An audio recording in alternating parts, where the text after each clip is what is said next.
Doctor V Hazrat Kumar గారు ఎన్నో వేల మందికి కంటి చూపు ప్రసాదించి రోగులకు అత్యాధునిక వైద్యాన్ని అందిస్తున్నారు. నిరుపేదలకు ప్రతిరోజు ఉదయం వైద్య సేవలు ఉచితంగా అందించబడును.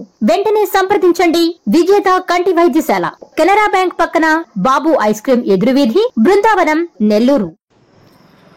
Welcome to Jana times. చీకటిదారులు వెలుగులు నింపిన వ్యక్తి గువ్వల. నెల్లూరు జిల్లా ఉదయగిరి నియోజకవర్గం మండల కేంద్రానికి కూతవేటు దూరంలో ఉన్న సుజాతానగర్ లెక్కలవారిపాలెంలో సాతానువారిపాలెం గ్రామాలకు రాత్రి వేళలో ఆ మార్గంలో పోవాలంటే చిమ్మ చీకటి అలుముకొని భయంగా ప్రాణాలు అరిచేతిలో పెట్టుకుని జీవిస్తున్న గ్రామస్తులకు వారి సమస్యలను నిన్న తెలుగుదేశం సీనియర్ నాయకులు గువ్వల కృష్ణారెడ్డి స్పందించి దాదాపుగా 2 కిలోమీటర్లకు గాను 30 విద్యుత్ దీపాలను ఏర్పాటు చేసి ఆ గ్రామాల్లో వెలుగులు నింపిన గువ్వల కృష్ణారెడ్డి మాట్లాడుతూ ఎమ్మెల్యే కాకర్ల సురేష్ ఆదేశాల మేరకే నా వంతు సహాయం చేయగలిగినానని చెప్పి చెప్పుకొని రావడం విశేషం. ఈ వెలుగులు నింపిన తర్వాత ఆ గ్రామాల్లో మాకు చాలా ఆనందంగా ఉంది గ్రామస్తులు చెప్పుకొని రావడం అందరికీ తెలిసిన విషయమే.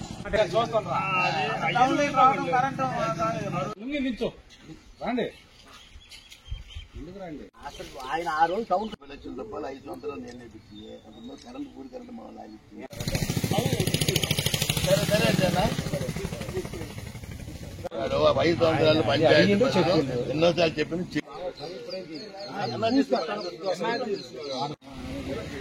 అందరికీ నమస్కారం. నా పేరు గోలకృష్ణారెడ్డి, తెలుగుదేశం సీనియర్ నాయకుడిని. ఈ 2 సాధారణ లెక్కలవారిపాలెం చిన్న పిల్లలు స్కూలు పోత మా మహిళలు కూరగాయలు పండించుకుని బజార్లో అమ్ముకునేదానికి పోతుంది. చీకట్లో పాలేక దాదాపు 10 సంవత్సరాల నుంచి ఇబ్బంది పడుతున్నారు. ఎన్నోసారి ఈ పంచాయతీ వాళ్ళకి చెప్పంగా వాళ్ళు మొర ఆలకించలేదు. దాంతో గ్రామ ప్రజలు విసుగు చెంది ఎమ్మెల్యే గారి దృష్టికి తీసుకుని పోయినారు. ఎమ్మెల్యే గారు వచ్చి నన్ను పిలిపించి సంగతి ఏదో చూడండి నన్ను ఉడమాయించడం జరిగింది. నేను నాకున్న అనుబంధం మీద 25-30 సంవత్సరాల నుంచి మా నాన్న టైం నుంచి 2 పాలాలంటే మాకు ప్రత్యేకమైన అనుబంధము. తోలబాగా తోటలు చేసుకుంటాం. వాళ్ళు మేము కలిసిమెలిసి కుటుంబ సభ్యులు మొదలుగా మెలుగే వాళ్ళము. ఆయన చెప్పిన వెంటనే నాకు సంతోషం పట్టలేక నేను వెంటనే దీన్ని పని చేయించి జనానికి ఇబ్బంది లేకుండా చేయడం జరిగింది. భవిష్యత్తు రాను రోజుల్లో వాళ్ళు ఏమి కావాలన్నా కూడా 2 గ్రామాలు చేసేదానికి నేను సంసిద్ధంగా ఉన్నాను. వెంకటేశ్వర స్వామి దయ వల్ల నేను బాగున్నాను. వాళ్ళు కూడా నాతో పాటు పుట్టి పెరిగిన వాళ్ళు కాబట్టి వాళ్ళు కూడా బాగున్నారని కోరుకుంటూ దేవుని ప్రార్థిస్తున్నాను. 2 పాలాల కాడి నుంచి ఇంజము టౌన్లోకి 1.5 కిలోమీటర్ దాదాపు 2 కిలోమీటర్ల పైన ఉంది.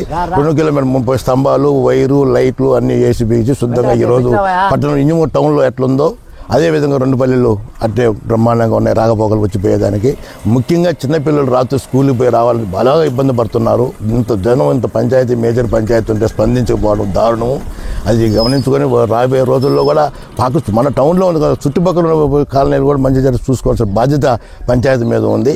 ఆదర్శ పంచాయతీ అని సర్టిఫికేట్ తీసుకోవడం కాదు, ఆదర్శ పంచాయతీ పనిచేసి సర్టిఫికేట్ తీసుకోవాలి.